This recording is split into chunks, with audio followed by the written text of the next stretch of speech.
NTA ने ये चीज़ पूरी तरह से एग्री की कि जो ग्रेस नंबर 1563 स्टूडेंट्स को दिए थे वो पूरी तरह से उन्होंने एग्री किया कि बच्चों के अंदर डिससेटिस्फैक्शन लेके आया और कहीं ना कहीं ये गलत था। तो काफ़ी लंबे समय से हम लोग ये लड़ाई लड़ रहे थे कि पहली बार ग्रेस नंबर क्यों ले आए, पहले क्यों नहीं आए। तो उन्होंने खुद एग्री कर लिया कि ग्रेस नंबर का कॉन्सेप्ट नहीं चलेगा। अब उनका ये प्रपोजल था कि इन 1563 स्टूडेंट्स को हम ऑप्शन देते हैं दूसरी बार एग्ज़ाम देने का, प्रॉबेबली 23 जून को। अब या तो ये री एग्ज़ाम दें ये बच्चे, या इनका चॉइस है री एग्ज़ाम ना दें और जिनके ओरिजिनल नंबर थे वो इनके रह जाएंगे, ग्रेस वाले नहीं रहेंगे। बट अभी भी दो मुद्दे इसके अंदर ओपन रह गए। पहला, वो बच्चे जो माननीय हाईकोर्ट नहीं पहुंच पाए थे कि उनका समय का नुकसान हुआ है, उनको तो यहाँ पे कोई ऑप्शन नहीं मिला। सिर्फ उन्हीं बच्चों को री नीट का एग्जाम मिल गया दूसरी बार जो माननीय हाईकोर्ट पहुंचे थे, जिनका समय का नुकसान है, जिनको ग्रेस नंबर। तो बाकी लोग के लिए कोई विंडो नहीं खुली है। तो यहाँ पे एक चीज़ है जो फेयर नहीं लग रही है।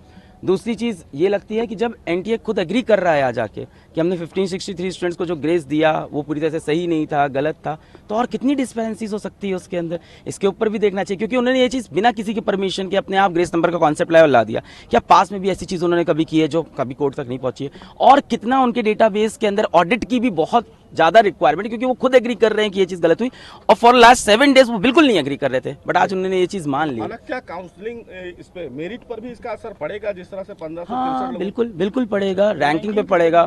रैंकिंग बिल्कुल री एग्जाम के बाद ही रैंकिंग डिसाइड होगी, क्योंकि काउंसलिंग ये कह रहे हैं कि 6 जुलाई से करेंगे।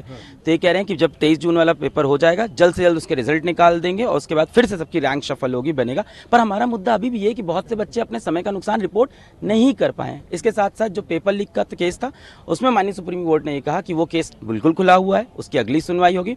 और आज माननीय सुप्रीम कोर्ट में जजेस ने पहली बार ये भी बोला कि मान लेते हैं काउंसलिंग हो गई, मान लेते हैं बच्चों का एडमिशन हो गया, उसके बाद भी हमें गैप्स मिलते हैं, तो supreme court has all the powers to revert everything.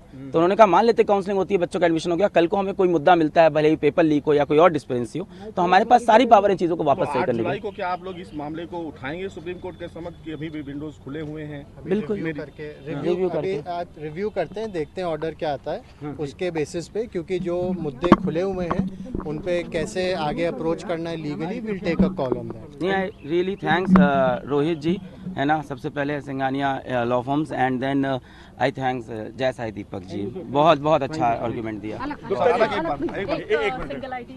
हमारे साथ हैं इस पूरे मामले में याचिकाकर्ता नीट के मामले में अलख पांडे। अलख जी, जी भारत।